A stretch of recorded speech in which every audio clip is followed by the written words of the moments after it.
So,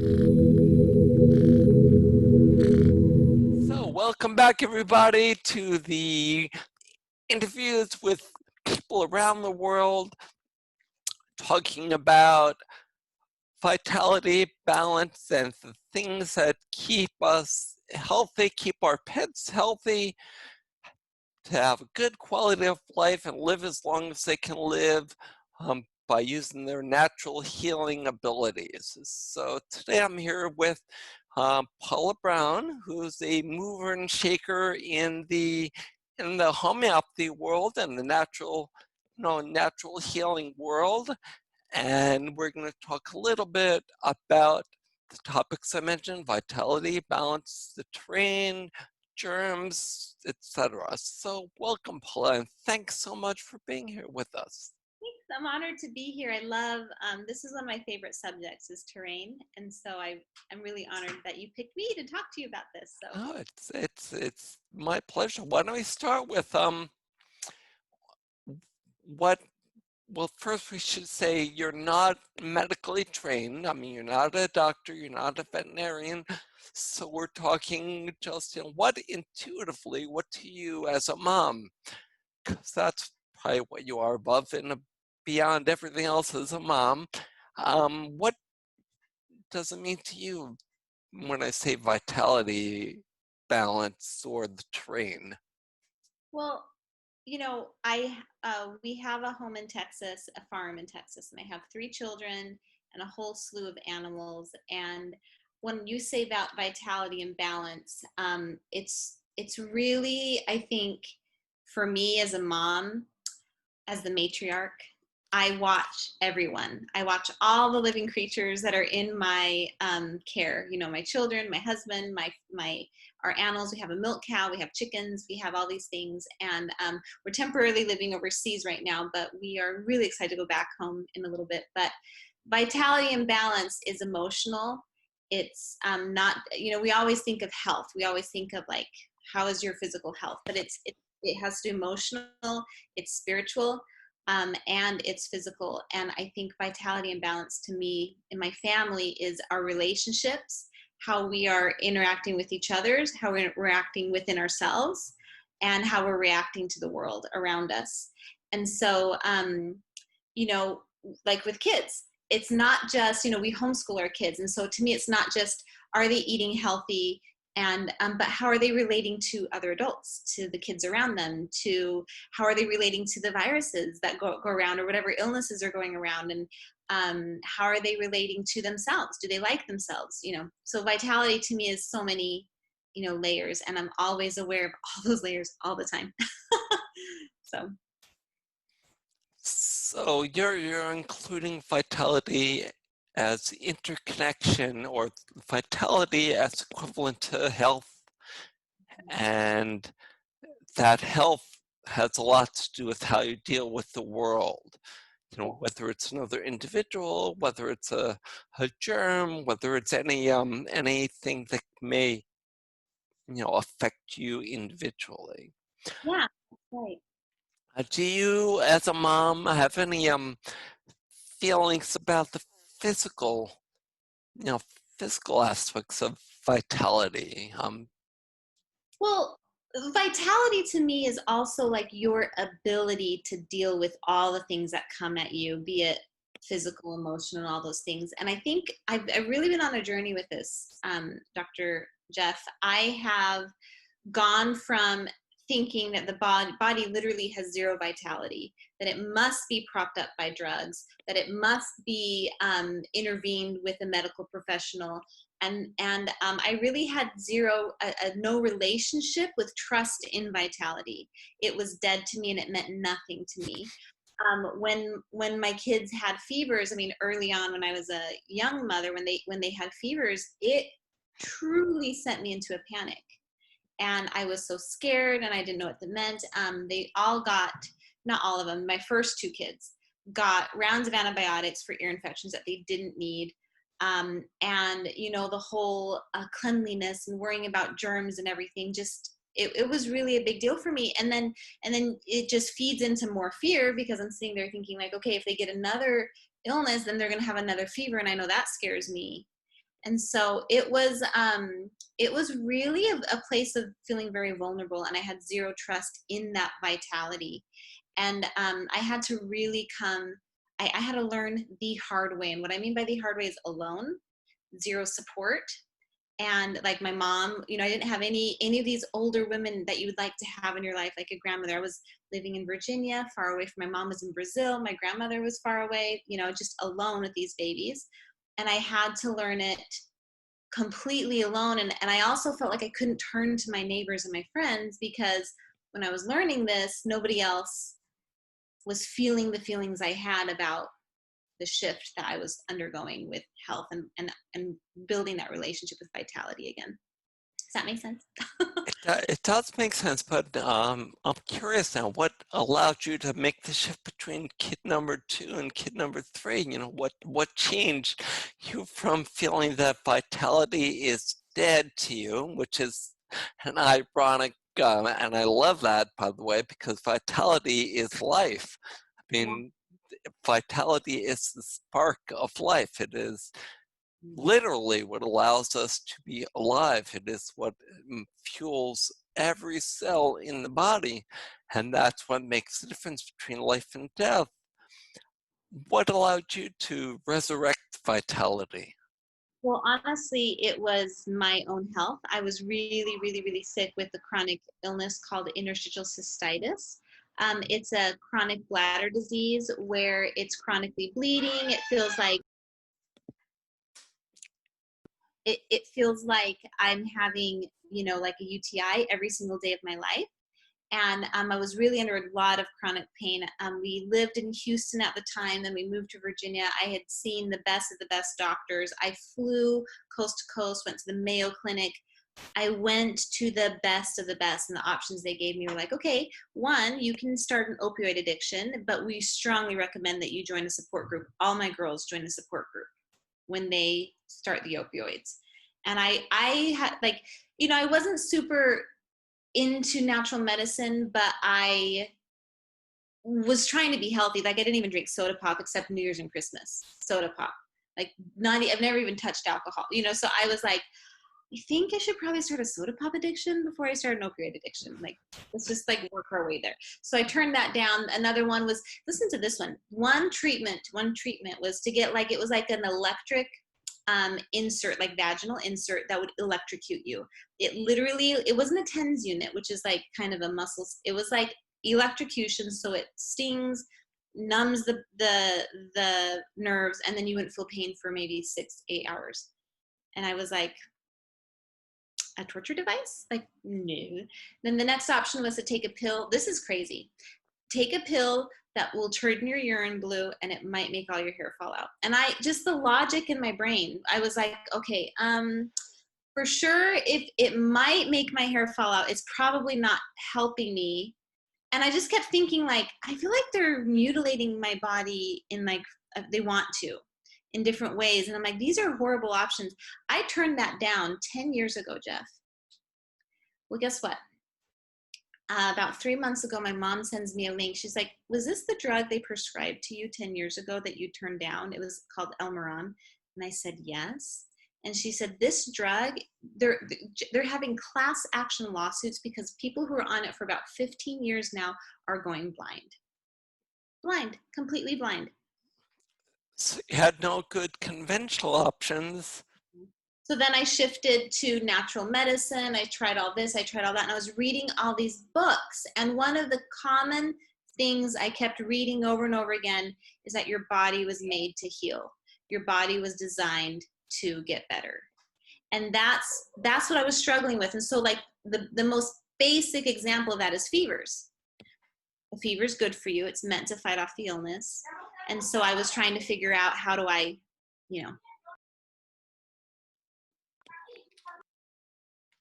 I just need 1 second. So anyhow, I just, that's when I found myself with my young kids thinking these fevers are meant to help them, but every fiber of my being was saying, give them the fever reducing drugs, take them to the doctor, intervene. And so it was on my journey of healing that I started questioning the fact that I believed we couldn't heal ourselves, because maybe we could. So does that answer your question? So that was the beginning of your beginning to accept, that your body is able to heal. Was vitality back alive at that point, or? Well, the process is like the day that I like put it in my heart, I put a stake in the sand. I am going to I'm going to go for this. I'm going to go for this belief. I'm going to start making decisions based on my body can heal. Those are the decisions I started to make, right? And so I put a stake in the sand, and in my heart I said, okay, I'm committing to this, and we'll just do it little by little, as time goes on. And every decision point, I'm going to try and go the route of trusting our bodies and supporting it rather than attacking it. So not even a week later, my middle child, Christian, gets a fever, and he gets a wildly high fever. It was 105. And I was just like, oh my gosh. And so he was super hydrated. He was very peacefully sleeping. He wasn't like listless, or like, I'm thankful he wasn't hallucinating, although that's kind of normal with high fevers. But he was just really peaceful and sweet. And he always, like till this day, Jeff, he's my high fever kid. He always gets high fevers. And I had ordered my first homeopathy kit, and like the day he started the fever, it arrived the very next morning. So I'd gone and I'm telling you, Jeff, this is probably TMI. I had like straight diarrhea. I was so anxious about this fever. And I just had I was just a mess. And I was, checking on him and sip more water and, just really. And so I gave him homeopathic belladonna, and it's just I think he fevered a little bit more that day. The next day, if you understand homeopathy, you know that the homeopathy isn't reducing the fever. It's encouraging the body to use that fever as best as it can, as quickly as it can, to get through the illness. So it didn't go away, and I knew I wasn't supposed to expect it to go away. And then on the other side of it, I had this happy little kid that got better. And I couldn't believe it. I couldn't believe that A, I had done this alone, that B, he didn't die, because I was sure. I mean, that's what I thought. I genuinely, that it was that lack of trust had been broken. Vitality was dead. And it was just not only did it work, but it worked well, and we didn't take any drugs. And, I had phoned the doctor. Antibiotics were called to the pharmacy. I was ready to go if I needed to quickly do it. But it was really scary, Jeff. It was really alone. It was really a lonely experience, because I felt like I couldn't talk to anyone about it. And there weren't really great communities on Facebook yet. And the online stuff was kind of really starting to form and come together at the time. So.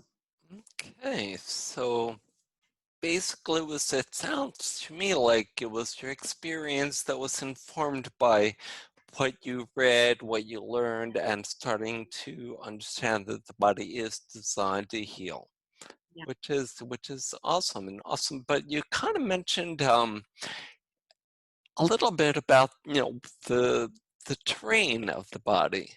So what does that mean to you? Terrain is when you go out and you see mountains, you see things Yeah. in the environment. So what does Well, terrain have to do with it? yeah, terrain's actually so fantastic. Okay, so I'm a gardener, and we lived in Texas. We have our farm in Texas, and besides having all those awesome animals, we have a garden that's 9 beds that are 4 foot wide by 45-foot long. So huge garden. It's wonderful. I'm so proud of it. And we, at peak production on our farm, we were raising about 80% of the food that we ate from our little 3-acre property. The first year we started gardening, the terrain was just, we actually bought organic soil from somewhere, but it's still, you really have to build it up. First year, that garden was disease riddled. There was aphids. In Texas is humid and hot, and it's just, people really struggle because there's so many pests. On the underside of leaves are all these aphids sucking, the wonderful stuff out of the leaves. There was caterpillars, there was worms, squash worms, just a mess. Leaves were curled, the tomatoes looked spotty. It was really quite depressing. And I worked really hard on building up that terrain. We had the cow, the milk cow. We brought her composted manure and composted it in the beds. When you have a milk cow, you're making cheese like crazy and you're drinking milk like crazy, but you still have leftovers. So when I would make cheese, I would take the whey and I would pour it into the garden. I actually read about it in Farmer Boy by Laura Ingalls Wilder. They had like a milk-fed pumpkin ones, and I thought, well, why not? Good enough for them. So I poured it in there. And there was days I just couldn't get to the milk enough, and I would clabber it and give it to the chickens, and I'd pour it into the garden. And the second year, the amount of, and I never sprayed for bugs, never. I didn't even do, like, sometimes there's like natural pesticides like diatomaceous earth or like soapy water or whatever. I wouldn't even do that because I thought if I just let these bugs come here, it'll attract the predators of those bugs, like ladybugs love aphids, you know. So I didn't even like get rid of the bad bugs. I just let them do their thing, fed the garden. Next year I saw some ladybugs. I saw some more beneficial bugs. I would say it reduced 50% the amount of pests just by feeding and nourishing the garden. Then the next year it was like a little oasis. It just took 3 years. It didn't take that long if you really think about it, especially in Texas since it's almost year-round gardening. So yeah, it was like a totally different garden. We were producing more, healthier. So that applies to our bodies too. The further away we can get from the drugs, the more we nourish it. Over time, it gets stronger and more resistant to disease and illness. So you're talk mainly about the terrain at your farm, but you're saying that we also have an inner terrain. Do we drink a lot of milk? Yeah, well, I mean, everyone's different. What they can have, I do really well on raw milk. My family does. We try and eat probiotic-rich foods, like not shelf sauerkraut, but like the fermented sauerkraut that's in the refrigerated section. Definitely that.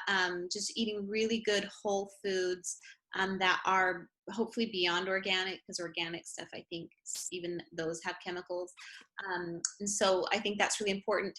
But I also think, you know, doing things a little bit that you love, like that self-care. I've always wanted to watercolor, and I started watercoloring a little bit more this year. Doing things that you love and enjoy, reducing stress in your life, and really learning how to say no. I do think, Jeff, one of the biggest mistakes people make is during an acute illness. An acute illness is when you have a sinus infection, when you get a cold. And I think that people are either not prepared for the acute illness and end up resorting to antibiotics, or if they are prepared, they don't really give their body a chance to get over it, and they allow fear to control. I think that acute illnesses are like the train wrecks that people go through. It's like a car accident where your gut is rebuilding, it's getting better, and then you get sick and take an antibiotic, and it's like, that's 5 years down the tube in one weekend, you know, of taking the antibiotic, of just destroying that flora. So that's, I think, preparedness to enable you to have a good train is really important. Okay, great. And I just want to finish up back to your garden analogy with the aphids and ladybugs, and let's now relate it internally. Do you feel that internal terrain is as important as, let's see, a germ, a virus, or a bacteria? You know, Yeah. Health is not measured by whether or not, like, people love to say, like, I never get sick. That means that they're thinking they have a really healthy terrain. Because my terrain is healthy, I never get sick, therefore I'm healthy. And that's not true. Health is measured by your ability to overcome illness on its own, not by the fact that you never get sick. It's actually healthy and normal for all of us to get sick every once in a while. I like to get a good fever like every other year or so. Like, not that I like to go get it, like, I'm not licking counters, but like, I'll be like, oh shoot, it's been like almost 2 years, so I need to get, because that fever, it cleans house, it burns up the, you know, the pathogens in your body, it kills cancer cells. There's research that talks about how fevers will, you know, kill those cancer cells. Sleep kills cancer cells. There's all these things that your body does every day. And so to me, I see an acute illness as a blessing and an opportunity to help your body learn a skill that it doesn't have. Like, I used to get sinus infections all the time, but with homeopathy, I used homeopathy with my practitioner. guess what? I don't get them anymore because my body has learned that skill. Whereas before, I used to have to do the neti pot and squirting, and sometimes I would do antibiotics a long time ago. So I think that we need to see illnesses, especially in our children and in our animals, as an opportunity to overcome this weakness, this inherent weakness, or this genetic weakness, or just your own susceptibility from bad choices in the past, to empower your body to overcome that and get to the other side. Which I think during our current situation is a really interesting message. And not that we should be, cavalier and not be careful.